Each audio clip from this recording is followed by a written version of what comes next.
நள்ளிரவுக்கு மேல் லட்சக்கணக்கான மக்கள் திரண்டிருந்தார்கள். இந்தியாவிலேயே அப்படி ஒரு மாநாட்டை நடத்திய இயக்கம் விடுதலை சிறுத்தைகள் கட்சி தான். அந்த மாநாட்டை பார்த்துட்டு அடுத்த முதல்வர் திருமாவளவன் யாரும் பேசல. இவர் இங்க தாவ போறாரு, அங்க தாவ போறாரு. துணை முதல்வர் கேட்கிறாரு, போயும் துணை முதல்வர். ஒரு பிரதமர் சொல்லியிருந்தா கூட ஒரு ஏதோ ஒரு மகிழ்ச்சி, பேராசன் இருந்தா கூட. நம்முடைய டெடிகேஷன் அப்படி, நம்முடைய அர்ப்பணிப்பு, நம்முடைய உழைப்பு. சும்மா நம்ம ஆசைப்படல, பதவிக்கு ஆசைப்படக்கூடியவர்கள் பேசு விவாதத்தில் கூட ஒரு ஒரு ஒரு ஸ்டேட்டஸ் வேணும்ல, ஒரு தகுதி வேணும்ல.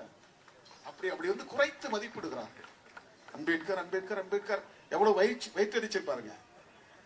அந்த வயிற்றெரிச்சல் தான் திருமாவளவன் திருமாவளவன் எங்க திரும்ப எப்ப பார்த்தாலும் திருமாவளவன் பத்தி பேசிட்டு இருக்கிறாங்க. எரிச்சலா இருக்கு. என்ன எதையுமே திறந்து பார்க்க முடியல. டிவி திறந்தா விடுதலை சிறுத்தைகள் திருமாவளவன், சோசியல் மீடியா திறந்தா யூடியூப் சேனல் முழுக்க திருமாவளவன். இங்க போறாரா அங்க போறாரா, கூட்டணியை உடைக்க போறாரா, எடப்பாடியோட போக போறாரா, விஜயோட போக போறாரா, அவங்களே பேசிட்டு கிடக்குறாங்க. அது சிலருக்கு வந்து எரிச்சல் தாங்க முடியல. அப்பதான் ஒரு முட்டுப்புள்ளி வச்சேன். சரி முடிவா, இனிமே யாரும் அதை பத்தி பேசாதீங்க அப்படின்னு ஒரு நாள் ஒரு முற்றுப்புள்ளி வச்சோம்.